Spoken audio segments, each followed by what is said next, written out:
Juízes capítulo 6, verso 11. Depois de lermos, mantenha a sua Bíblia aberta para conferirmos e acompanharmos. Nos diz assim o texto: Então o anjo do Senhor veio e assentou-se debaixo do carvalho que está em Ofra, que pertencia a Joás, a Birezita. E Gideão, seu filho, estava malhando o trigo no lagar para o salvar dos midianitas. Então o anjo do Senhor lhe apareceu e lhe disse: O Senhor é contigo, varão valoroso. Mas Gideão lhe respondeu: Ai, meu Senhor, se o Senhor é conosco, por que nos sobreveio tudo isso? Que é feito de todas as suas maravilhas que nossos pais nos contaram, dizendo: Não nos fez o Senhor subir do Egito? Porém agora o Senhor nos desamparou e nos deu nas mãos dos midianitas. Então o Senhor olhou para ele e disse: Vai nesta tua força e livrarás Israel das mãos dos midianitas. Porventura não te enviei eu? E ele disse: Ai, meu Senhor, com que livrarei a Israel? Eis que a minha família é a mais pobre em Manassés, e eu, o menor da casa de meu pai. Feche seus olhos agora. Senhor nosso Deus e Pai, em nome de Jesus, eis aqui a tua palavra, e queremos continuar ouvindo a tua voz. Por isso, Senhor, fala conosco, não simplesmente o que queremos ouvir, mas fala conosco o que precisamos ouvir. Tira-nos do conforto da mesmice e nos coloque no confronto das mudanças, que possamos ser desafiados pelo poder da tua palavra e mudarmos o nosso posicionamento. Fortalece-nos, ó Deus, e usa-me como um canal de bênção. É o que te pedimos em nome de Jesus. Amém, glória a Deus. Amém? Irmãos, vamos acompanhar esse texto e vamos ver algumas coisas extremamente expressivas para a realidade do que nós vivemos. O texto nos fala de um momento difícil que Israel está vivendo. No início do capítulo 6, o texto começa dizendo que o povo do Senhor se afastou do Senhor, e por isso Deus os entregou nas mãos dos midianitas durante 7 anos. A história que se passa com Gideão é uma história de sofrimento, é uma história de adversidade, é uma história de batalha, de luta. E é isso que nós vamos acompanhar, porque a história de Gideão é a nossa história. Cada um de nós, de certa maneira, temos a representatividade de um Gideão. Pessoas que muitas vezes têm que lidar com uma realidade dura, com uma realidade difícil, que já dura muito tempo. Para você entender um pouco essa situação, os midianitas invadiam Israel e saqueavam tudo que Israel produzia, tudo que ele tentava criar. Tudo aquilo era saqueado, era roubado. Ou seja, economicamente Israel estava falido, psicologicamente Israel estava falido, espiritualmente Israel estava falido. Numa falência total Israel estava vivendo. E durante 7 anos, gente, não são 7 dias, é muito tempo, gente. Para quem vive pouco igual a gente vive, para quem vive igual Deus, que é eterno, é moleza. 7 anos. Agora para a gente, se a bênção demorar um pouquinho, a gente já está reclamando: Senhor, apressa-te me socorrer, igual o salmista. Qualquer coisinha a gente está falando igual Elias: Senhor, eu quero morrer, e nem queria, mas estava pedindo. É ou não é? Então nós vamos ver que a vida é dura, meu irmão, e eu gosto de pregar sobre essa nossa realidade, porque é isso que nós vivenciamos. Israel está nesse contexto opressivo, vergonhoso, desapontador. Era isso, invasão sobre invasão. E nesse contexto, quem é que estava? Gideão. O texto que começamos a ler diz que Gideão estava malhando o trigo no lagar, quando o anjo do Senhor apareceu para Gideão e disse: O Senhor é contigo, homem valoroso. Em outras traduções, homem valente. Gideão vai responder o anjo de uma forma muito sincera, e nós vamos acompanhar essa resposta. Acompanhe comigo. Capítulo de número 6, versículo de número 13. Mas Gideão lhe respondeu: Ai, meu Senhor, se o Senhor é conosco, por que nos sobreveio tudo? Olha o que Gideão está falando. Observe agora, olha para mim.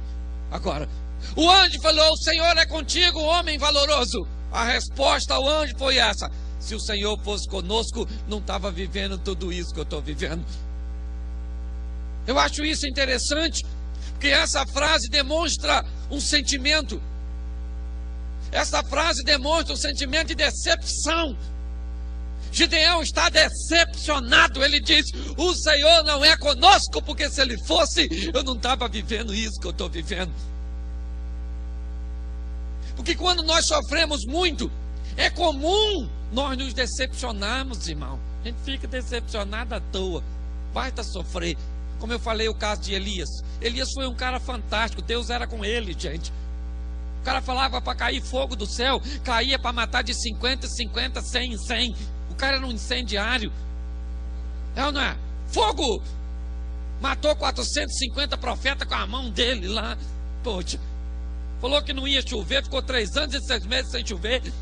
Falou que ia chover no dia que só tinha uma nuvem do tamanho da mão de um homem. Ele mandou Acabe sair correndo e falar para Jezabel tirar a roupa do varal, que a chuva estava vindo. É ou não é? Um cara fantástico era esse tal de Elias. Aí ele mata os 450 profetas de Baal. Já estava cansado, porque foi para o Ribeiro de Querite, foi para fora dos termos administrativos de Israel, de Acabe, né? Foi para lá, ficou. Deus ainda falou: arrumei uma viúva para cuidar de você. Se ele fala isso contigo, o que tu pensa? Uma viúvaça. Uma viúva para cuidar de mim, rica, bonita. Só Deus mesmo, gente.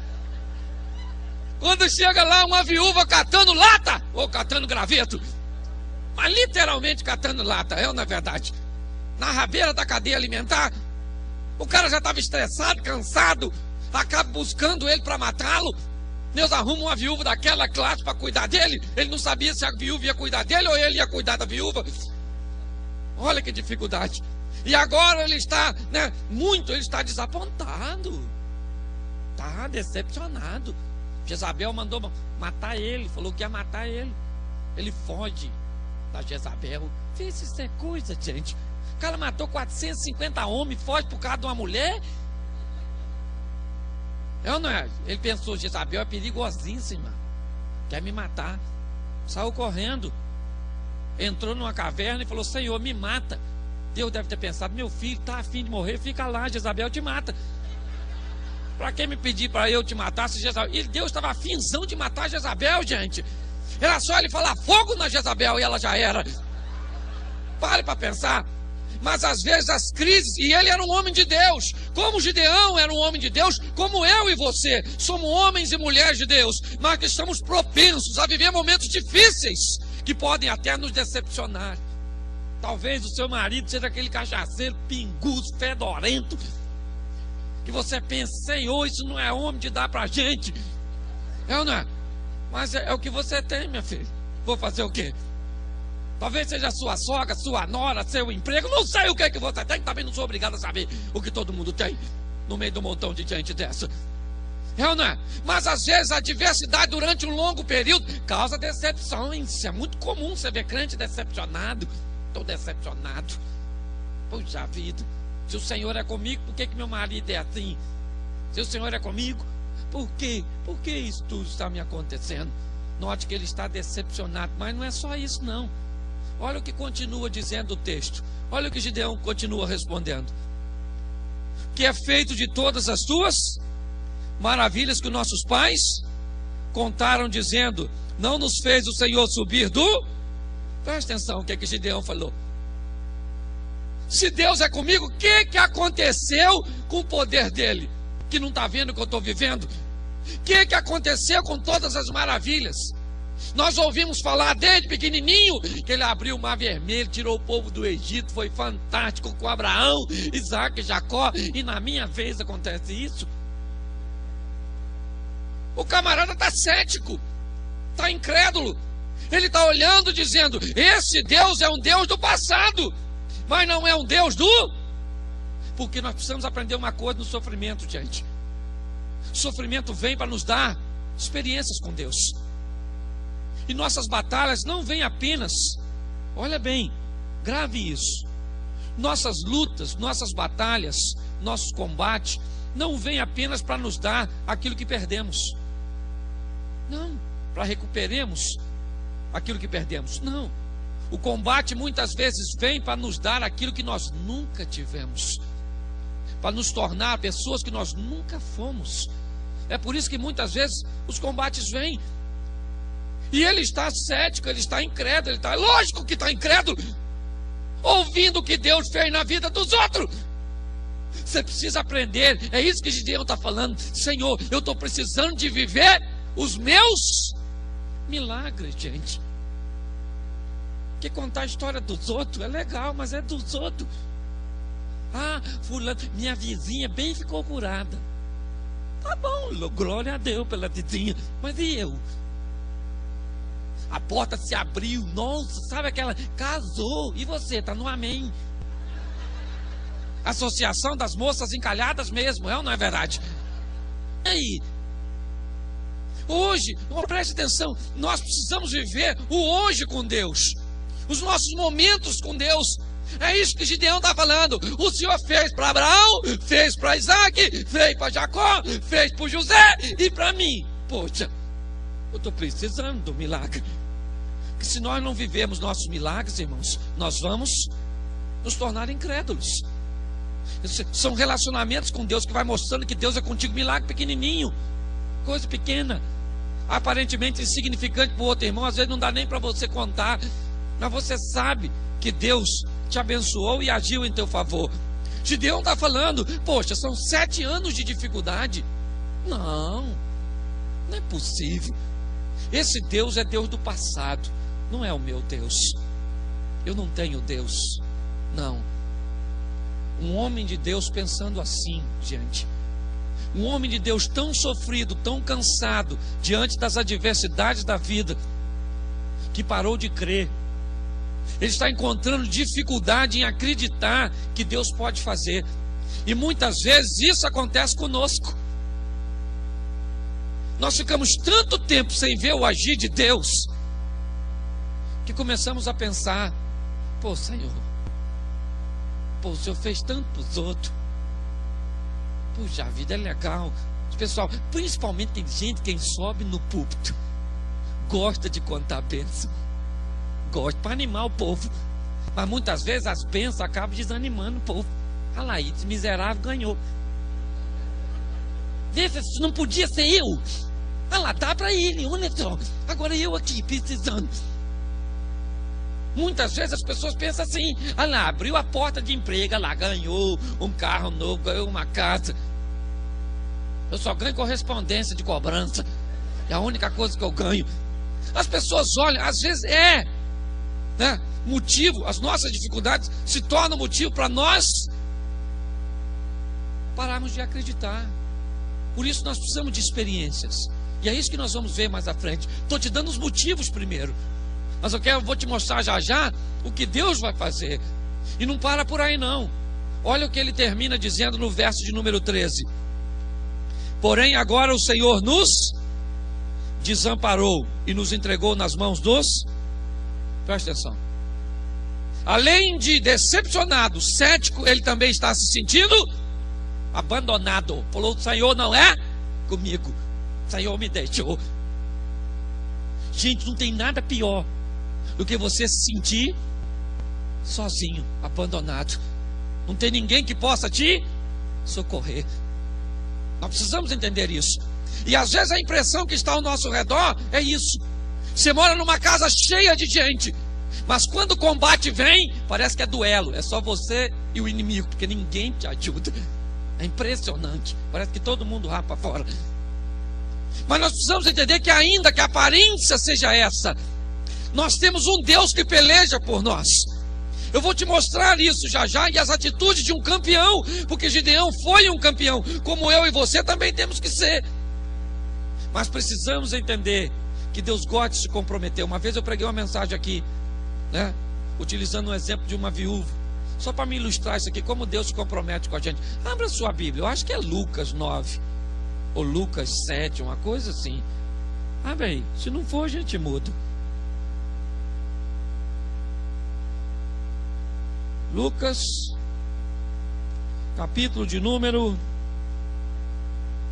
7. Versículo de número 11. Preste atenção aqui. E a gente já volta para lá. Só para você entender que você não está sozinho. Que você não precisa ficar decepcionado. Nem parar de acreditar. Olhe bem. E aconteceu, verso 11. Lucas 7, 11. E aconteceu que poucos dias depois ir ele a uma cidade chamada Naim. E com ele iam muitos dos seus discípulos e uma grande... Quando chegou perto da porta da cidade, eis que levava um defunto, filho único de sua mãe, que era viúva, e com ela ia uma grande multidão da cidade. E vendo ao Senhor, moveu-se de íntima compaixão e lhe disse: não chore. Chegando o esquife, o tocou. E os que o levaram paravam e disse: jovem, eu te digo, levanta-te. Preste atenção em mim aqui agora. Que situação fantástica de alguém que estava decepcionada também, cética e desamparada. A mulher, a viuvinha. O texto diz que a mulher tinha, olha bem, um filho só, era viúva e o filho da mulher morreu. A mulher está indo enterrar o filho, chorando, coitada. Lógico que está chorando. Qual é a situação dessa mulher? Pensa se fosse você, um filho único, você sozinha e o menino ainda morre. Que dificuldade. E aí vem a mulher chorando. E Jesus vem com a multidão. A mulher vem com a multidão dela e Jesus vem com a multidão dele. Na multidão de Jesus tinha invejoso, porque tinha muitos que estavam com inveja de Jesus. Na multidão que vinha com Jesus tinha curioso, porque muita gente queria dar uma olhada nos milagres que ele fazia. Na multidão que vinha com Jesus, via os comprometidos, que é aqueles que tinham aliança com Jesus e com o seu ministério. Igualzinho, igual não, quase igual. A multidão que vem com o defunto. Aquela multidão que vem com o defunto tinha curioso, porque queria ver o defunto. Há sempre uma curiosidade para ver se o cara está bonito. Não, se morreu mesmo, né? Tem os comprometidos, que são os parentes, aqueles que vão chorar. A única coisa que não tem nessa multidão é invejoso. Na multidão com o defunto não tem, é ou não? Porque ninguém está com inveja do defunto, é ou não? Senão tem que trocar de lugar com ele. Mas a multidão vinha chorando, a mulher insatisfeita, chorando. De repente ela vai passar por Jesus. Ninguém podia fazer, a mulher estava sozinha, desamparada, decepcionada. Olha, ninguém podia fazer nada por ela. Vem Jesus, passando na vida daquela mulher. A mulher levando o filho para o sepulcro. E ele passa por ela e diz uma palavra muito intrigante: não chora. Não pode. Jesus não sabe o que está falando, gente. A mulher perdeu o único filho, é viúva, e ele diz para não chorar. A mulher tem que chorar, inclusive a Bíblia está mandando ela chorar. Se alguém morrer e você não chorar, é melhor que você não nascesse. Você fosse um aborto, é o que diz a palavra do Senhor. Então tinha que chorar, era o filho, a mulher está chorando. Eu já brinquei com isso aqui. Só que ele disse um não chore diferente. Porque a língua portuguesa tem disso. Palavra significa, e inclusive tem palavra que não significa nada, explica tudo. A palavra coisa. O que é coisa? Fala para mim o que é coisa. Fala para mim. Explica, o que é coisa? Tu sabe o que é coisa? Ela não significa nada, mas explica tudo. Pega o Aurélio e descobre o que é coisa. Não é nada, gente. Mas ela explica tudo. Se eu falasse, estou sentindo uma coisa estranha, você ia entender, não ia? Mas eu não expliquei nada. Depois eu tenho uma coisa para te falar. Gente, eu vou falar para você, a coisa tá feia. Você entendeu, não entendeu? Já virou até verbo, tem gente dizendo eles estão coisando. Tem disso também, tem dessa situação. Língua portuguesa tem dessas coisas, não é? Então o importante não foi o que Jesus disse, e sim a maneira que ele disse. Ele olhou para a mulher, uma mulher desesperada, sem esperança. A gente já vai voltar para o texto, é só para ilustrar isso aqui. E Jesus olhou para a mulher e falou: não chora. O problema foi como ele falou não chora. Ele poderia falar assim, ó: não chora não. Chora não, moça. Morreu, né? Puxa vida, meus pêsames.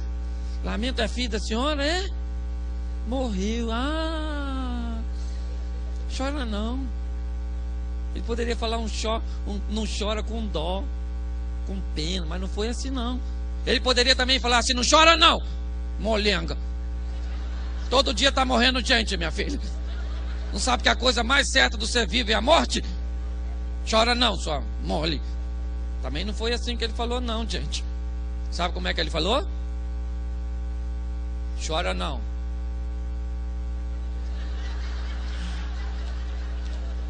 Cheguei aí, minha senhora. Não chora não, que está tudo sob controle. Gente, é fácil, a gente fica lendo a Bíblia, é algo fascinante, gente.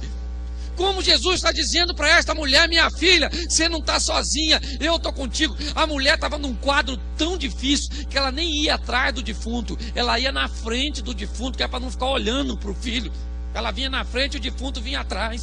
Jesus parou a mulher, está conversando com ela, aí que o defunto vem passando, sabe o que ele faz? Encostou a mão no defunto. Aí criou um clima extremamente, adverso. Porque o santo acabou de ficar impuro, porque a lei dizia que se alguém tocasse no defunto ficava imundo. Ai, Jesus ficando imundo agora. Vê se pode. Mas quando o problema está passando, ele tocou no problema da mulher, dizendo para a mulher: filha, eu não vim apenas falar palavras bonitas para você, eu não vim apenas para te consolar, eu vim aqui para me envolver no seu problema, eu vim aqui para fazer algo a seu respeito. A partir de agora o problema não é mais só, é meu também, eu estou no problema. Se eu não ressuscitar seu filho, eu estou imundo, filho, eu estou junto com você nesse barco. E aí começou a falar algo que, se eu tivesse lá, não seria testemunho ocular. Porque eu confesso que se eu vou num lugar que um cara começa a falar com o defunto, e pior, o defunto senta. Isso aí eu ia saber dos outros, Então, o que eu quero ilustrar aqui é que ele se envolve, ainda que pareça que é o fim, ainda que pareça que não tem jeito, ainda que você esteja decepcionado. Mas você precisa tomar duas atitudes que Gideão tomou, duas coisas que podem mudar a sua história. Eu quero mostrar isso para você. Vamos voltar para Juízes. Vamos lá, capítulo 6, verso de número 11. A primeira está aqui, o primeiro segredo de Gideão que pode mudar a nossa história. Amém? Capítulo 6, verso 11. Então o anjo do Senhor veio e assentou-se debaixo do carvalho que está em Ofra, que pertencia a Boaz, a Birezita. E Gideão, seu filho, estava fazendo o quê? Molhando o trigo no... Presta atenção aqui. Ele estava fazendo o quê? Malhando o... Malhar o trigo não é falar mal dele não, tá? Malhar o trigo é um processo de beneficiamento do trigo. Só que ele estava trabalhando o trigo, malhando o trigo, onde? No... Sabe o que é lagar? Quem aqui não sabe o que é lagar, levante a mão, por favor. Isso, para você hoje saber. Isso. Olha bem, às vezes a gente prega, pensa que os outros sabem tudo. Às vezes não sabe lagar. O que é lagar? Irmão, lagar é lagar. Malhava o trigo no lagar. O que é lagar? Que a Bíblia diz: conhecereis a verdade, e a verdade vos libertará. A verdade liberta de quê? Da ignorância, gente. De nós ignorarmos. Eu já acreditei que rato virava morcego, até a verdade me libertar. Eu já acreditei que manga com leite fazia mal. Chinelo virado, olha, fazia mal pra gente. Se eu vi tomar banho depois do almoço, deixa você todo torto debaixo do chuveiro. Tem gente que dá até tonteira nesse negócio. É ou não é? Eu já acredito. Então, lagar, deixa eu esclarecer aqui rapidinho. Era um tanque, normalmente redondo, de aproximadamente 4, 6 metros de diâmetro, onde as uvas eram jogadas para serem pisadas. O piso normalmente era inclinadinho, Tinha uma inclinação, e na parte mais baixa uma torneirinha, onde era recolhido o sumo. Isso era o lagar. Ele estava malhando trigo. Trigo era para ser malhado na eira. Não sei se você sabe o que é eira, mas eira era um terreiro mais ou menos, deixa eu colocar com algo que é próximo de nossa cultura, o beneficiamento do café antigamente, aquele quintal grandão onde colocava o café.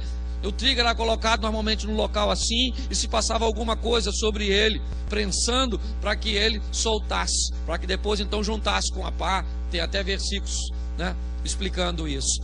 Mas observe bem, o que eu quero chamar a sua atenção é que ele estava malhando o trigo no lagar. Será que Gideão não sabia que lagar não era lugar de malhar trigo? É lógico que ele sabia, mas por que ele estava malhando o trigo no lagar? Porque ele estava com medo do inimigo, dos midianitas. E o lagar era o que ele tinha.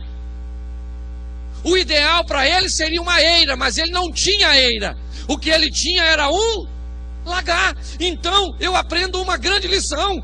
Na minha vida eu tenho a minha realidade e tenho o meu ideal. E eu preciso aprender a trabalhar a minha realidade para alcançar o meu ideal. Talvez o seu ideal fosse mais dinheiro, uma família bem estabelecida, uma saúde de ferro, um Iron Man. Né? Mas tu não é, meu filho, é bico de papagaio, osteoporose e outras cocitas mais. Né? Dinheiro seu é igual ninja. Parece e desaparece na fumaça, não é verdade? A sua realidade é outra. Eu preciso aprender que o vencedor, ele não se decepciona simplesmente. Ele aprende a trabalhar o real, gente. Nossa realidade, qual é a sua realidade? Ela é dura, ela é triste, ela é humilhante, mas ela é tua, meu filho. Eu já falei isso aqui. Eu tinha um carro, um Corsa, que ele se apaixonou por reboque. Não, estou falando sério, não estou brincando não. Parece engraçado, mas não é não. Já teve vezes de eu mandar rebocar ele. Quando ele chegava no mecânico, ele pegava só para andar de reboque. Só que ele só podia ser paixão. Era do mecânico para o eletricista, do eletricista para o borracheiro, do borracheiro para o mecânico.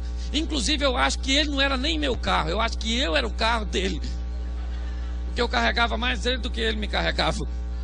E um dia eu fui pregar numa igreja lá em Nova Iguaçu, e o irmão foi me levar no carro.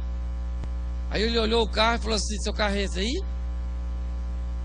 Falei: é. Ele falou: tem vergonha não? Falei: tem, né? Por isso que eu paro longe. Rapaz, tu tem que ter um carro melhor, rapaz, pregador da palavra. Falei: rapaz, isso é minha realidade. Você acha que eu gosto disso? É bonito andar nisso? Você acha? É lógico que não é, mas é o que eu tenho. Se é o que eu tenho, eu vou trabalhar o que eu, para alcançar o que eu não tenho, o que eu desejo. É a minha realidade. Gideão me ensina isso, nos ensina isso. Se eu quero ser um vencedor, eu preciso trabalhar o que eu tenho. O que é que tu tem, meu irmão? Tu tem uma escola pública, porque teu pai não pode pagar uma particular? É isso aí tua realidade? É isso aí. Então, meu irmão, seja o melhor aluno do colégio público que você estuda, e Deus vai viabilizar para você amanhã, sabe, uma faculdade pública, que é o sonho de todo mundo entrar. Mas trabalhe o que você tem, rapaz. Pega o que você... Pare de criar ilusões. Se eu tiver dinheiro, eu vou ser fiel a Deus. Meu filho, quem não é fiel no pouco, não é no muito. É assim, é a sua realidade. Ela é dura, mas é sua. Vou fazer o quê? É ou não é? Eu trabalhei o Corsinha, troquei um Corsinha no Fiesta, troquei o Fiesta num Clio, troquei o Clio num Corolla, e foi indo, meu filho, de realidade em realidade, de realidade em realidade. Hoje as pessoas não querem encarar a sua realidade, vêm para a igreja esperando um milagre. Milagre é parceria, sabe por quê? Porque sem Deus você não pode, e sem você Deus não quer. Nós podemos com Deus, como Gideão está aprendendo aqui, mas Gideão mudou sua postura. Sabe por quê? Porque Deus falou para ele: Gideão, vai lá e quebra o altar aos deuses estranhos, a Baal, que é do teu pai, e constrói o altar para mim. Porque o problema de vocês estarem perdendo é que eu estou distante. Se eu me aproximar de você, meu filho, você arrebenta a boca do balão. Gideão, eu estou contigo e não abro. Esse é o desafio. Se aproximar de Deus Mas aprender a trabalhar a realidade. Qual é a tua realidade? Fale para você agora. É a minha realidade. Vou sair daqui agorinha mesmo e vou encarar a minha realidade. Vou levantar amanhã, vou trabalhar com a minha realidade. É a minha realidade. O meu salário hoje é a minha realidade. A minha mulher hoje é a minha realidade. Hoje eu posso falar dela, ela não veio, mas estão assistindo pela internet. Mas ela não está vendo não. E se você contar, eu mando cortar sua língua. Mas a minha mulher é minha realidade. É uma realidade muito boa? Não. Mas é a minha realidade, é ou não é? Hoje eu posso falar, quando ela está aqui eu não falo não. Ela é mais forte do que eu, né? Mas a nossa, ela é dura, mas é sua, meu irmão. É sua, sabe? Eu já tive realidades que você não pode nem imaginar. Já falei isso aqui, eu morava na beira de um rio. A água enchia na porta da minha casa. Minha casa não tinha banheiro. Banheiro era embaixo de uma parreira de chuchu. Lembra disso? Então eu não como chuchu, não como chuchu. Não como, não fiquei traumatizado, não preciso de cura interior, não é nada disso. Mas eu e o chuchu era um relacionamento íntimo. Que eu comia o chuchu, eu adubava o chuchu, eu vi o chuchu crescer. Como diria Elton John e o Rei Leão, era um ciclo da vida, eu e o chuchu. Não é? Foi difícil pra caramba, difícil. Um garotinho feio morando em Xerém, na beira de um rio, comendo inhame chinês. Os mais antigos sabem o que é. Ia catar na beira do rio com uma enxada. Hoje Deus mudou a minha história. Mas eu trabalhei o que eu tinha. Não fiquei frustrado, decepcionado. Não, é o que eu tenho, é o que eu tenho. Tanto é que por onde eu passo, eu não tenho vergonha de falar de onde eu vim. Porque graças a Deus que eu vim. Pior é se eu ficasse lá. Não é? Eu ia ter vergonha se eu tivesse ficado lá. Graças a Deus que eu não fiquei. Deus trabalhou. Então trabalhe o que você tem, meu irmão. É o que tu tem, é a tua realidade. E o Deus de vitória vai te abençoar e te levar para onde você deseja. É isso que nós precisamos pegar. Trabalhe o seu real e alcance o seu ideal. Mas preste atenção. No outro versículo aqui, eu já estou quase terminando, porque se eu não terminar com a palavra, eu termino com a voz. Capítulo 6, versículo de número 15. E ele lhe disse: ai, meu Senhor, com que livrarei a Israel? Eis que a minha família é mais em Manassés. E eu? Gente, esse cara aqui, Gideão, ele devia ser o sofredor mor. Porque preste atenção, sabe quem é Manassés? Manassés é filho do José do Egito, o primogênito, o cara que tinha que ganhar a bênção da primogenitura. Ele tinha um irmão mais novo chamado Efraim. Quando Jacó, que era seu avô, foi abençoá-lo, José botou Manassés à direita, que era para botar a mão direita na cabeça do Manassés, e botou Efraim à esquerda, que ia receber a bênção menor. Sabe o que o Jacó velhinho já fez? Pegou a mão direita e botou lá na cabeça do Efraim, e pegou a esquerda e botou na cabeça do Manassés. Aí o José, meio aborrecido, falou: papai, o senhor já está velhinho demais, está caducando. Porque gente velha tem mania de falar o nome do meu pai. Às vezes vai falar meu nome, falo dos meus irmãos tudo primeiro, por último é que vai falar o meu. E o José pensou que o pai estava errando. O pai falou: não é isso não, meu filho, é assim que vai ser. E esse aqui vai ser o abençoado, e esse Manassés aqui vai ficar no finalzinho. Vai crescer também, mas não vai ser grandes coisas. O Gideão já é parente de um cara de bênção invertida. Já nasceu da linhagem desse cara. Aí ele diz que lá em Manassés já não é grandes coisas. Ele diz que a família dele é a mais pobre de Manassés. E ele, em algumas traduções, o mais pobre ou mais novo, como queira a sua tradução. Eu não sei como é que está. Só sei que ele está na rabeira da cadeia alimentar, gente, no finalzinho. Mas ele vai fazer algo que nós precisamos aprender. Além de malhar o trigo no lagar, o que demonstra que é um homem valente, valoroso por isso, um homem que não entrega pontos, não interessa se minha situação é apertada, eu vou viver, vou trabalhar com aquilo que eu tenho, com orgulho e com a graça de Deus para alcançar o que eu não tenho. Ele também vai ser alguém que consegue superar as limitações circunstanciais, porque muitas vezes a vida vai querer limitar você, vai querer. Meu pai casou 8 vezes, mamãe tomou remédio para fazer aborto, eu que garrei lá dentro, falei, já que eu estou aqui, eu não vou sair também mais não, só com 9 meses, garrei lá e saí depois. Vencer as limitações que a vida nos impõe. Gideão nos ensina isso. Muitas vezes o dinheiro vai querer te impor limitações para você não ser fiel a Deus, mas você vai ter que superar essas limitações que o dinheiro tenta te impor, porque às vezes ele é pouco, e uma voz vai dizer para você, não seja fiel, porque se você for fiel, vai faltar, e você não vencer essas limitações, você nunca vai alcançar seu ideal. Se limitação acabasse com a história de todo mundo, a lepra, por exemplo, né, não teria, ou teria subjugado um homem, acabado com a história dele, e nós não teríamos aí, né, esculturas tão magníficas como de Aleijadinho, que teve lepra, mas superou as limitações que a lepra lhe oferecia. Se problemas auditivos fosse problema para músico, não teríamos sinfonias tão bonitas, tão belas como de Beethoven, que superou as circunstâncias. Porque é isso que nós temos que aprender, meu irmão. Nós somos guerreiros, nós somos valentes, nós precisamos estar prontos para encarar a oposição. Ela é grande, ela é forte, ela é poderosa, mas Deus é conosco. É isso que nós precisamos entender. Então o que eu quero deixar para você é isso nesta noite.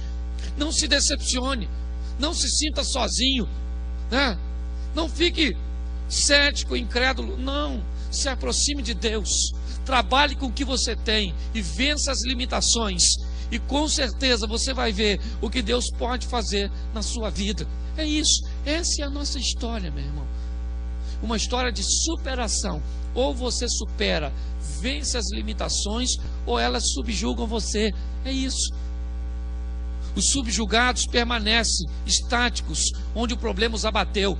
Os valentes vão adiante, superando circunstâncias, malhando o trigo no lagar e ganhando vitória. Vale um amém? Feche seus olhos aí agora. Nós vamos orar ao Senhor. Alguém aqui?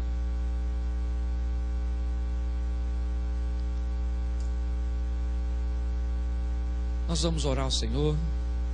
Eu quero fazer 2 apelos.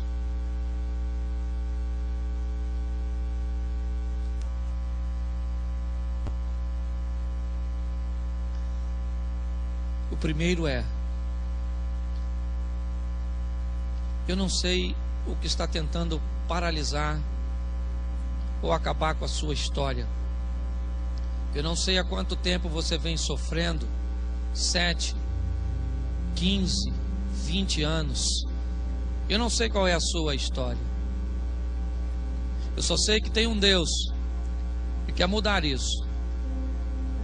Tem um Deus que quer entrar com providência e te tirar de onde você está e te levar para onde você deseja, realizar seus sonhos, seus projetos, trazer um sorriso de volta aos teus lábios, trazer a esperança de volta ao seu coração. Gideão, quando ouviu contar um sonho, disse: o Senhor é conosco. Um homem desesperançoso há versículos atrás, agora está confiante de que Deus é com ele, pois é isso que Deus quer fazer, quer mudar a sua história. Por isso talvez as dificuldades, as perdas, as dores podem ter te afastado dos caminhos do Senhor, ter interrompido a sua trajetória e você parou. Mas Deus não quer te ver parado. Deus quer agir a teu favor. Deus quer te ver andando de obstáculo em obstáculo, pois assim é nossa vida. Por isso, se nessa noite tem alguém que está desviado dos caminhos do Senhor e deseja voltar, retornar agora para os braços do Pai. Dizer: Pai, eu parei, mas eu quero continuar. Seja comigo, Pai. Se tiver alguém assim, eu quero que você levante sua mão onde você estiver agora. Eu quero orar por você. Isso, temos 3 pessoas, 4. Tem mais alguém? Se tiver, levante sua mão lá atrás. 5, 6, 7. Tem mais alguém? Levante sua mão. 8, 9, 10. Você, 11. Eu gostaria de chamar vocês. São campeões. Que vocês, apesar de todo o sofrimento, vocês estão aqui malhando trigo no lagar. A tua realidade não é boa, mas ela é tua. E Deus tem sido contigo.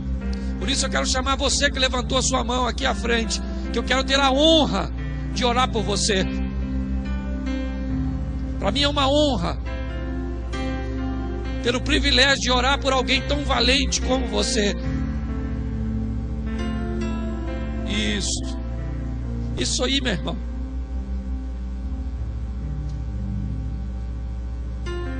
Tem alguém que nunca fez parte de nenhuma igreja, nunca recebeu Jesus como Senhor e Salvador, mas nessa noite está querendo fazer isso. É a sua primeira vez. Tem alguém assim? Se tiver, levante onde você está e venha aqui também. Eu quero ter a oportunidade de orar por você. Isso. A igreja de pé, por favor.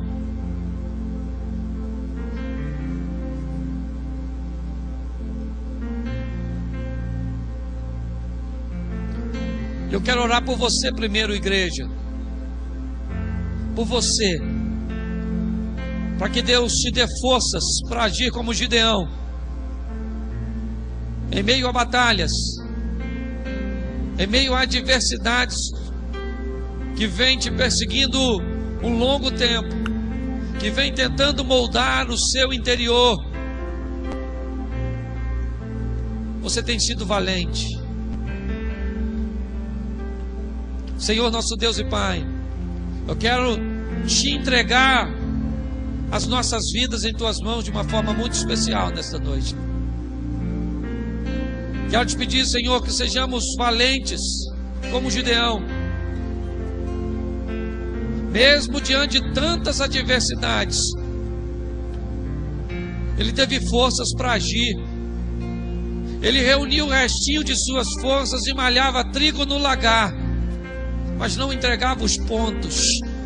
Ele poderia não malhar o trigo, ele poderia ter desistido, mas não desistiu. Por isso, Senhor, não permita que nós venhamos a desistir dos teus caminhos, dos teus propósitos.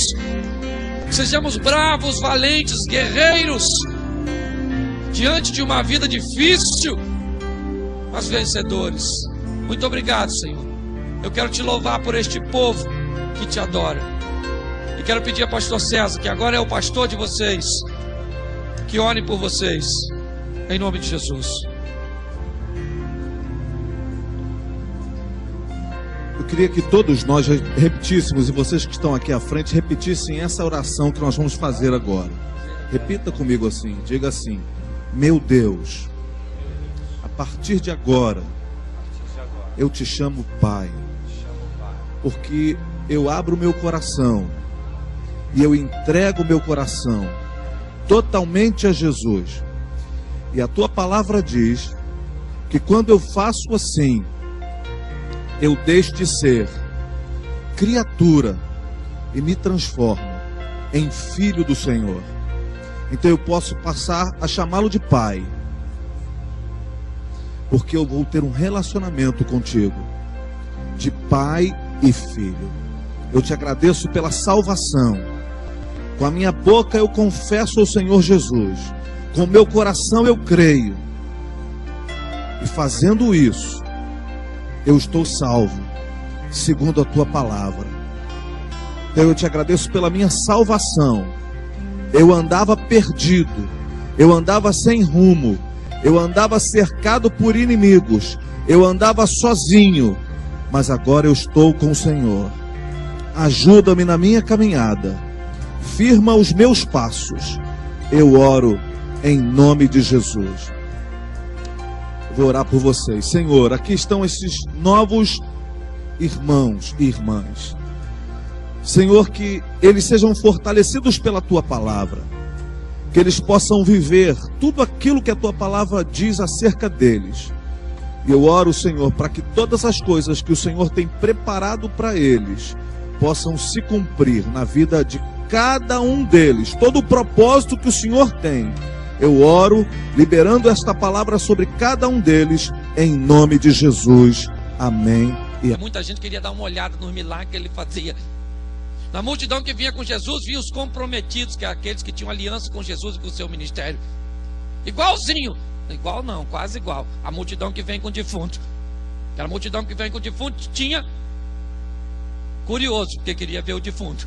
Há sempre uma curiosidade para ver se o cara está bonito. Não, se morreu mesmo, né? Tem os comprometidos, que são os parentes, aqueles que vão chorar. A única coisa que não tem nessa multidão é invejoso. Na multidão com o defunto não tem, é ou não? Porque ninguém está com inveja do defunto, é ou não? Senão tem que trocar de lugar com ele. Mas a multidão vinha chorando, a mulher insatisfeita, chorando. De repente ela vai passar por Jesus. Ninguém podia fazer, a mulher estava sozinha, desamparada, decepcionada. Olha, ninguém podia fazer nada por ela. Vem Jesus, passando na vida daquela mulher. A mulher levando o filho para o sepulcro. E ele passa por ela e diz uma palavra muito intrigante: não chora. Não pode. Jesus não sabe o que está falando, gente. A mulher perdeu o único filho, é viúva, e ele diz para não chorar. A mulher tem que chorar, inclusive a Bíblia está mandando ela chorar. Se alguém morrer e você não chorar, é melhor que você não nascesse. Você fosse um aborto, é o que diz a palavra do Senhor. Então tinha que chorar, era o filho, a mulher está chorando. Eu já brinquei com isso aqui. Só que ele disse um não chore diferente. Porque a língua portuguesa tem disso. Palavra significa, e inclusive tem palavra que não significa nada, explica tudo. A palavra coisa. O que é coisa? Fala para mim o que é coisa. Fala para mim. Explica, o que é coisa? Tu sabe o que é coisa? Ela não significa nada, mas explica tudo. Pega o Aurélio e descobre o que é coisa. Não é nada, gente. Mas ela explica tudo. Se eu falasse, estou sentindo uma coisa estranha, você ia entender, não ia? Mas eu não expliquei nada. Depois eu tenho uma coisa para te falar. Gente, eu vou falar para você, a coisa tá feia. Você entendeu, não entendeu? Já virou até verbo, tem gente dizendo eles estão coisando. Tem disso também, tem dessa situação. Língua portuguesa tem dessas coisas, não é? Então o importante não foi o que Jesus disse, e sim a maneira que ele disse. Ele olhou para a mulher, uma mulher desesperada, sem esperança. A gente já vai voltar para o texto, é só para ilustrar isso aqui. E Jesus olhou para a mulher e falou, não chora. O problema foi como ele falou, não chora. Ele poderia falar assim, ó, não chora não. Chora não, moça. Ia catar na beira do rio com uma enxada. Hoje Deus mudou a minha história, mas eu trabalhei o que eu tinha. Não fiquei frustrado, decepcionado. Não, é o que eu tenho, é o que eu tenho. Tanto é que por onde eu passo, eu não tenho vergonha de falar de onde eu vim. Porque graças a Deus que eu vim. Pior é se eu ficasse lá. Não é? Eu ia ter vergonha se eu tivesse ficado lá. Graças a Deus que eu não fiquei. Deus trabalhou. Então trabalho que você tem, meu irmão, é o que tu tem, é a tua realidade. E o Deus de vitória vai te abençoar e te levar para onde você deseja. É isso que nós precisamos pegar. Trabalhe o seu real e alcance o seu ideal. Mas preste atenção. No outro versículo aqui, eu já estou quase terminando, porque se eu não terminar com a palavra, eu termino com a voz. Capítulo 6, versículo de número 15. E ele lhe disse, ai meu Senhor, com que livrarei a Israel? Eis que a minha família é mais em Manassés, e eu? Gente, esse cara aqui, Gideão, Ele devia ser o sofredor mor. Porque preste atenção, sabe quem é Manassés? Manassés é filho do José do Egito, o primogênito, o cara que tinha que ganhar a bênção da primogenitura. Ele tinha um irmão mais novo chamado Efraim. Quando Jacó, que era seu avô, foi abençoá-lo, José botou Manassés à direita, que era para botar a mão direita na cabeça do Manassés, e botou Efraim à esquerda, que ia receber a bênção menor. Sabe o que o Jacó velhinho já fez? Pegou a mão direita e botou lá na cabeça do Efraim, e pegou a esquerda e botou na cabeça do Manassés. Aí o José, meio aborrecido, falou: papai, o senhor já está velhinho demais, está caducando. Porque gente velha tem mania de falar o nome do meu pai. Às vezes vai falar meu nome, falo dos meus irmãos tudo primeiro, por último é que vai falar o meu. E o José pensou que o pai estava errando. O pai falou: não é isso não, meu filho, é assim que vai ser. E esse aqui vai ser o abençoado, e esse Manassés aqui vai ficar no finalzinho. Vai crescer também, mas não vai ser grandes coisas. O Gideão já é parente de um cara de bênção invertida, já nasceu da linhagem desse cara. Aí ele diz que lá em Manassés já não é grandes coisas. Ele diz que a família dele é a mais pobre de Manassés, e ele, em algumas traduções, o mais pobre ou mais novo, como queira a sua tradução. Você acha que eu gosto disso? É bonito andar nisso? Você acha? É lógico que não é, mas é o que eu tenho. Se é o que eu tenho, eu vou trabalhar o que eu, para alcançar o que eu não tenho, o que eu desejo. É a minha realidade. Gideão me ensina isso, nos ensina isso. Se eu quero ser um vencedor, eu preciso trabalhar o que eu tenho. O que é que tu tem, meu irmão? Tu tem uma escola pública, porque teu pai não pode pagar uma particular? É isso aí tua realidade? É isso aí. Então, meu irmão, seja o melhor aluno do colégio público que você estuda, e Deus vai viabilizar para você amanhã, sabe, uma faculdade pública, que é o sonho de todo mundo entrar. Mas trabalhe o que você tem, rapaz. Pegue o que você... Pare de criar ilusões. Se eu tiver dinheiro, eu vou ser fiel a Deus. Meu filho, quem não é fiel no pouco, não é no muito. É assim, é a sua realidade. Ela é dura, mas é sua. Vou fazer o quê? É ou não é?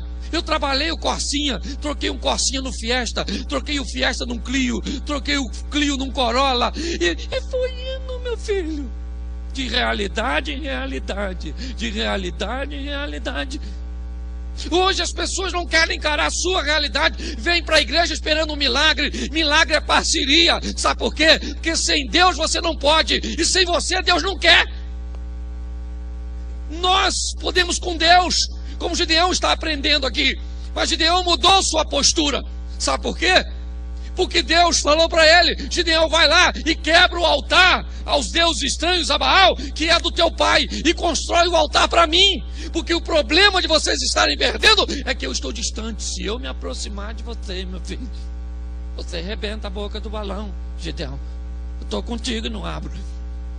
Esse é o desafio: se aproximar de Deus, mas aprender a trabalhar a realidade. Qual é a tua realidade? Fale para você agora: é a minha realidade. Vou sair daqui agorinha mesmo e vou encarar a minha realidade. Vou levantar amanhã, vou trabalhar com a minha realidade. É a minha realidade. O meu salário hoje é a minha realidade. A minha mulher hoje é a minha realidade. Hoje eu posso falar dela, ela não veio, mas estão assistindo pela internet. Mas ela não está vendo não. E se você contar, eu mando cortar sua língua. Mas a minha mulher é minha realidade. É uma realidade muito boa? Não. Mas é a minha realidade. É ou não é? Hoje eu posso falar, quando ela está aqui eu não falo não. Ela é mais forte do que eu, né? Mas a nossa, ela é dura, mas é sua, meu irmão. É sua. Sabe? Eu já tive realidades que você não pode nem imaginar. Já falei isso aqui, eu morava na beira de um rio, água para fazer aborto. Eu que agarrei lá dentro, falei: já que eu estou aqui, eu não vou sair também mais não. Só com 9 meses. Agarrei lá e saí depois. Vencer as limitações que a vida nos impõe. Gideão nos ensina isso. Muitas vezes o dinheiro vai querer te impor limitações para você não ser fiel a Deus. Mas você vai ter que superar essas limitações que o dinheiro tenta te impor, porque às vezes ele é pouco. E uma voz vai dizer para você: não seja fiel, porque se você for fiel, vai faltar. E você não vencer essas limitações, você nunca vai alcançar seu ideal. Se limitação acabasse com a história de todo mundo, a lepra, por exemplo, né, não teria ou teria subjugado um homem, acabado com a história dele, e nós não teríamos aí, né, esculturas tão magníficas como de Aleijadinho, que teve lepra, mas superou as limitações que a lepra lhe oferecia. Se problemas auditivos fosse problema para músico, não teríamos sinfonias tão bonitas, tão belas como de Beethoven, que superou as circunstâncias. Porque é isso que nós temos que aprender, meu irmão. Nós somos guerreiros, nós somos valentes, nós precisamos estar prontos para encarar a oposição. Ela é grande, ela é forte, ela é poderosa, mas Deus é conosco. É isso que nós precisamos entender. Então o que eu quero deixar para você é isso nesta noite. Não se decepcione, não se sinta sozinho, né? Não fique cético, incrédulo. Não, se aproxime de Deus, trabalhe com o que você tem e vença as limitações, e com certeza você vai ver o que Deus pode fazer na sua vida. É isso, essa é a nossa história, meu irmão. Uma história de superação. Ou você supera, vence as limitações, ou elas subjugam você. É isso. Os subjugados permanecem estáticos onde o problema os abateu. Os valentes vão adiante, superando circunstâncias, malhando o trigo no lagar e ganhando vitória. Vale um amém? Feche seus olhos aí agora. Nós vamos orar ao Senhor. Alguém aqui?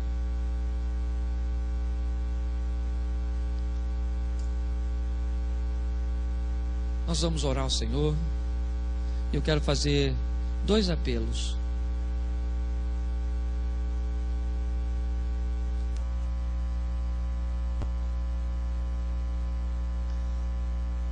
O primeiro é: eu não sei o que está tentando paralisar ou acabar com a sua história. Eu não sei há quanto tempo você vem sofrendo da bênção. Gosto para animar o povo, mas muitas vezes as bênçãos acabam desanimando o povo. Olha lá, esse miserável ganhou. Vê se não podia ser eu. Olha lá, dá para ele, olha só. Agora eu aqui precisando. Muitas vezes as pessoas pensam assim: olha lá, abriu a porta de emprego, olha lá, ganhou um carro novo, ganhou uma casa. Eu só ganho correspondência de cobrança. É a única coisa que eu ganho. As pessoas olham, às vezes né, motivo, as nossas dificuldades se tornam motivo para nós pararmos de acreditar. Por isso nós precisamos de experiências. E é isso que nós vamos ver mais à frente. Estou te dando os motivos primeiro, mas vou te mostrar já já o que Deus vai fazer. E não para por aí não. Olha o que ele termina dizendo no verso de número 13. Porém agora o Senhor nos desamparou e nos entregou nas mãos dos... Presta atenção. Além de decepcionado, cético, ele também está se sentindo abandonado. Falou: o Senhor não é comigo, o Senhor me deixou. Gente, não tem nada pior do que você se sentir sozinho, abandonado. Não tem ninguém que possa te socorrer. Nós precisamos entender isso. E às vezes a impressão que está ao nosso redor é isso.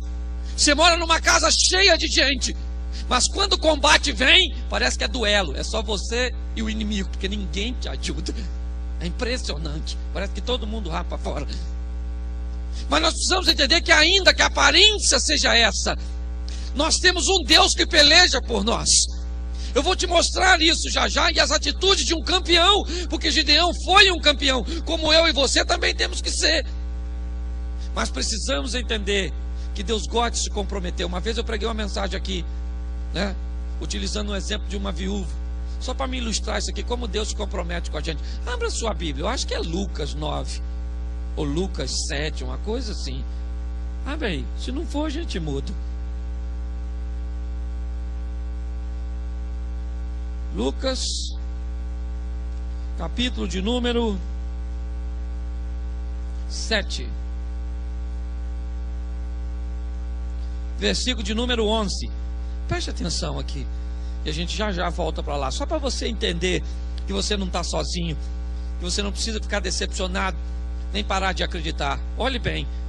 E aconteceu, verso 11, Lucas 7, 11. E aconteceu que poucos dias depois ir ele a uma cidade chamada Naim, e com ele iam muitos dos seus discípulos e uma grande. Quando chegou perto da porta da cidade, eis que levava um defunto, filho único de sua mãe, que era viúva, e com ela ia uma grande multidão. Aprendeu uma coisa no sofrimento, gente. O sofrimento vem para nos dar experiências com Deus. E nossas batalhas não vêm apenas, olha bem, grave isso. Nossas lutas, nossas batalhas, nossos combates, não vêm apenas para nos dar aquilo que perdemos. Não, para recuperemos aquilo que perdemos. Não. O combate muitas vezes vem para nos dar aquilo que nós nunca tivemos, para nos tornar pessoas que nós nunca fomos. É por isso que muitas vezes os combates vêm. E ele está cético, ele está incrédulo, ele está, lógico que está incrédulo, ouvindo o que Deus fez na vida dos outros. Você precisa aprender, é isso que Gideão está falando. Senhor, eu estou precisando de viver os meus milagres, gente. Porque contar a história dos outros é legal, mas é dos outros. Ah, fulano, minha vizinha bem ficou curada. Tá bom, glória a Deus pela vizinha, mas e eu? A porta se abriu, nossa, sabe aquela, casou, e você, está no amém. Associação das moças encalhadas mesmo, é ou não é verdade? E aí? Hoje, preste atenção, nós precisamos viver o hoje com Deus, os nossos momentos com Deus. É isso que Gideão está falando. O Senhor fez para Abraão, fez para Isaac, fez para Jacó, fez para José e para mim. Poxa, eu estou precisando do milagre. Porque se nós não vivemos nossos milagres, irmãos, nós vamos nos tornar incrédulos. São relacionamentos com Deus que vai mostrando que Deus é contigo. Milagre pequenininho, coisa pequena, aparentemente insignificante para o outro irmão. Às vezes não dá nem para você contar, mas você sabe que Deus te abençoou e agiu em teu favor.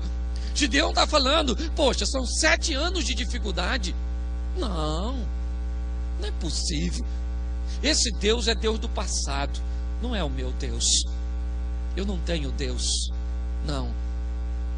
Um homem de Deus pensando assim, gente, um homem de Deus tão sofrido, tão cansado diante das adversidades da vida, que parou de crer. Ele está encontrando dificuldade em acreditar que Deus pode fazer. E muitas vezes isso acontece conosco. Nós ficamos tanto tempo sem ver o agir de Deus, que começamos a pensar, pô, Senhor, pô, o Senhor fez tanto para os outros. Puxa, a vida é legal. Pessoal, principalmente tem gente, quem sobe no púlpito, gosta de contar bênção, gosta para animar o povo. Mas muitas vezes as bênçãos acabam desanimando o povo. Olha lá, esse miserável ganhou. E com ela ia uma grande multidão da cidade. E vendo ao Senhor, moveu-se de íntima compaixão e lhe disse, não chore. Chegando o esquife, o tocou. E os que o levaram paravam e disse, jovem, eu te digo, levanta-te. Preste atenção em mim aqui agora. Que situação fantástica de alguém que estava decepcionada também, cética e desamparada. A mulher, a viuvinha. O texto diz que a mulher tinha, olha bem, um filho só, era viúva e o filho da mulher morreu. A mulher está indo enterrar o filho, chorando, coitada. Lógico que está chorando. Qual é a situação dessa mulher? Pensa se fosse você, um filho único, você sozinha e o menino ainda morre. Que dificuldade. E aí vem a mulher chorando. E Jesus vem com a multidão. A mulher vem com a multidão dela e Jesus vem com a multidão dele. Na multidão de Jesus tinha invejoso, porque tinha muitos que estavam com inveja de Jesus. Na multidão que vinha com Jesus tinha curioso, porque muita gente queria dar uma olhada nos milagres que ele fazia. Na multidão que vinha com Jesus, vinha os comprometidos, que é aqueles que tinham aliança com Jesus e com o seu ministério. Igualzinho, igual não, quase igual. A multidão que vem com o defunto. Aquela multidão que vem com o defunto tinha curioso, porque queria ver o defunto. Há sempre uma curiosidade para ver se o cara está bonito. Não, se morreu mesmo, né? Tem os comprometidos, que são os parentes, aqueles que vão chorar. A única coisa que não tem nessa multidão é invejoso. Na multidão com o defunto não tem, é ou não? Porque ninguém está com inveja do defunto, é ou não? Senão tem que trocar de lugar com ele. Mas a multidão vinha chorando, a mulher insatisfeita, chorando. De repente ela vai passar por Jesus. Ninguém podia fazer, a mulher estava sozinha, desamparada, decepcionada. Olha, ninguém podia fazer nada por ela. Vem Jesus, passando na vida daquela mulher. A mulher levando o filho para o sepulcro. E ele passa por ela e diz uma palavra muito intrigante: não chora. Não pode. Jesus não sabe o que está falando, gente. A mulher perdeu o único filho, é viúva, e ele diz para não chorar. A mulher tem que chorar, inclusive a Bíblia está mandando ela chorar. Se alguém morrer e você não chorar, é melhor que você não nascesse. Você fosse um aborto, é o que diz a palavra do Senhor. Então tinha que chorar, era o filho, a mulher está chorando. Eu já brinquei com isso aqui. Só que ele disse um não chore diferente. Porque a língua portuguesa tem disso. Palavra significa, e inclusive tem palavra que não significa nada, explica tudo. A palavra coisa. O que é coisa? Fala para mim o que é coisa. Fala para mim. Explica. O que é? Glória a Deus pela vizinha. Mas e eu? A porta se abriu. Nossa, sabe aquela? Casou. E você? Está no amém. Associação das moças encalhadas mesmo. É ou não é verdade? E aí? Hoje, preste atenção, nós precisamos viver o hoje com Deus, os nossos momentos com Deus. É isso que Gideão está falando. O Senhor fez para Abraão, fez para Isaac, fez para Jacó, fez para José e para mim. Poxa, eu estou precisando do milagre. Porque se nós não vivemos nossos milagres, irmãos, nós vamos nos tornar incrédulos. São relacionamentos com Deus que vai mostrando que Deus é contigo. Milagre pequenininho, coisa pequena, aparentemente insignificante para o outro irmão. Às vezes não dá nem para você contar, mas você sabe que Deus te abençoou e agiu em teu favor.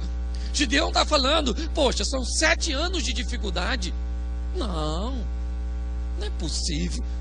Esse Deus é Deus do passado, não é o meu Deus. Eu não tenho Deus, não.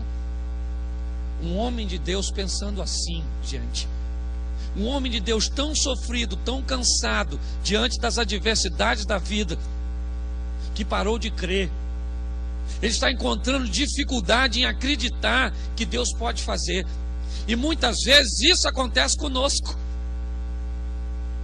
Nós ficamos tanto tempo sem ver o agir de Deus, que começamos a pensar: pô, Senhor, o Senhor fez tanto para os outros.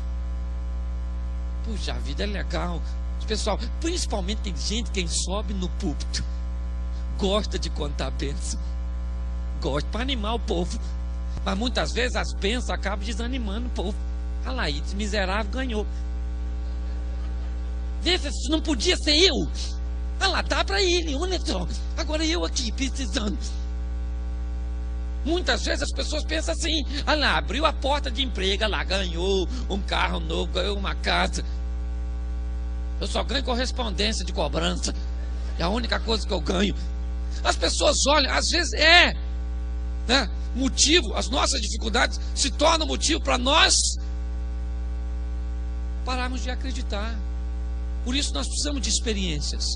E é isso que nós vamos ver mais à frente. Estou te dando os motivos primeiro, mas eu vou te mostrar já o que Deus vai fazer. E não para por aí não. Olha o que ele termina dizendo no verso de número 13. Porém agora o Senhor nos desamparou e nos entregou nas mãos dos... Presta atenção. Além de decepcionado, cético, ele também está se sentindo abandonado. Falou: o Senhor não é comigo. Entrou numa caverna e falou: Senhor, me mata. Deus deve ter pensado: meu filho está a fim de morrer, fica lá, Jezabel te mata. Para quem me pedir para eu te matar se Jezabel... E Deus estava afinzão de matar Jezabel, gente. Era só ele falar fogo na Jezabel e ela já era. Pare para pensar. Mas às vezes as crises, e ele era um homem de Deus, como Gideão era um homem de Deus, como eu e você, somos homens e mulheres de Deus, mas que estamos propensos a viver momentos difíceis, que podem até nos decepcionar. Talvez o seu marido seja aquele cachaceiro, pinguço, fedorento, que você pensa, Senhor, isso não é homem de dar pra gente. É ou não é? Mas é o que você tem, minha filha. Vou fazer o quê? Talvez seja sua sogra, sua nora, seu emprego, não sei o que é que você tem, também não sou obrigado a saber o que todo mundo tem no meio do montão de gente dessa. É ou não é? Mas às vezes a adversidade durante um longo período causa decepções. Isso é muito comum, você ver crente decepcionado. Estou decepcionado. Puxa vida, se o Senhor é comigo, por que meu marido é assim? Se o Senhor é comigo, por quê? Por que isso tudo está me acontecendo? Note que ele está decepcionado, mas não é só isso não. Olha o que continua dizendo o texto. Olha o que Gideão continua respondendo. Que é feito de todas as tuas maravilhas que os nossos pais contaram, dizendo, não nos fez o Senhor subir do... Presta atenção o que é que Gideão falou. Se Deus é comigo, o que aconteceu com o poder dele? Que não está vendo o que eu estou vivendo? O que aconteceu com todas as maravilhas? Nós ouvimos falar desde pequenininho que ele abriu o mar vermelho, tirou o povo do Egito, foi fantástico com Abraão, Isaac e Jacó, e na minha vez acontece isso. O camarada está cético, está incrédulo, ele está olhando dizendo, esse Deus é um Deus do passado, mas não é um Deus do... Porque nós precisamos aprender uma coisa no sofrimento, gente. O sofrimento vem para nos dar experiências com Deus. E nossas batalhas não vêm apenas, olha bem, grave isso. Nossas lutas, nossas batalhas, nossos combates, não vêm apenas para nos dar aquilo que perdemos. Não, para recuperemos aquilo que perdemos. Não. O combate muitas vezes vem para nos dar aquilo que nós nunca tivemos. Para nos tornar pessoas que nós nunca fomos. É por isso que muitas vezes os combates vêm. E ele está cético, ele está incrédulo, ele está, lógico que está incrédulo, ouvindo o que Deus fez na vida dos outros. Você precisa aprender, é isso que Gideão está falando. Senhor, eu estou precisando de viver os meus milagres, gente. Então, moço, deixe você todo torto debaixo do chuveiro. Tem gente que dá até tonteira nesse negócio. É ou não é? Eu já acredito. Então, lagar, deixa eu esclarecer aqui rapidinho. Era um tanque, normalmente redondo, de aproximadamente 4, 6 metros de diâmetro, onde as uvas eram jogadas para serem pisadas. O piso normalmente era inclinadinho, né? Tinha uma inclinação, e na parte mais baixa uma torneirinha, onde era recolhido o sumo. Isso era o lagar. Ele estava malhando trigo. Trigo era para ser malhado na eira. Não sei se você sabe o que é eira, mas eira era um terreiro mais ou menos, deixa eu colocar com algo que é próximo de nossa cultura, o beneficiamento do café antigamente, aquele quintal grandão onde colocava o café. O trigo era colocado normalmente num local assim, e se passava alguma coisa sobre ele, prensando para que ele soltasse, para que depois então juntasse com a pá. Tem até versículos, né, explicando isso. Mas observe bem, o que eu quero chamar a sua atenção é que ele estava malhando o trigo no lagar. Será que Gideão não sabia que lagar não era lugar de malhar trigo? É lógico que ele sabia, mas por que ele estava malhando o trigo no lagar? Porque ele estava com medo do inimigo, dos midianitas. E o lagar era o que ele tinha. O ideal para ele seria uma eira, mas ele não tinha eira. O que ele tinha era um lagar. Então eu aprendo uma grande lição. Na minha vida eu tenho a minha realidade e tenho o meu ideal. E eu preciso aprender a trabalhar a minha realidade para alcançar o meu ideal. Talvez o seu ideal fosse mais dinheiro, uma família bem estabelecida, uma saúde de ferro, um Iron Man. É, né? Mas tu não é, meu filho, é bico de papagaio, osteoporose e outras cocitas mais. É, né? Dinheiro seu é igual ninja. Aparece e desaparece na fumaça, é ou não é verdade? A sua realidade é outra. Eu preciso aprender que o vencedor, ele não se decepciona simplesmente. Ele aprende a trabalhar o real, gente. Nossa realidade, qual é a sua realidade? Ela é dura, ela é triste, ela é humilhante, mas ela é tua, meu filho. Eu já falei isso aqui. Eu tinha um carro, um Corsa, que ele se apaixonou por reboque. Não, estou falando sério, não estou brincando não. Parece engraçado, mas não é não. Já teve vezes de eu mandar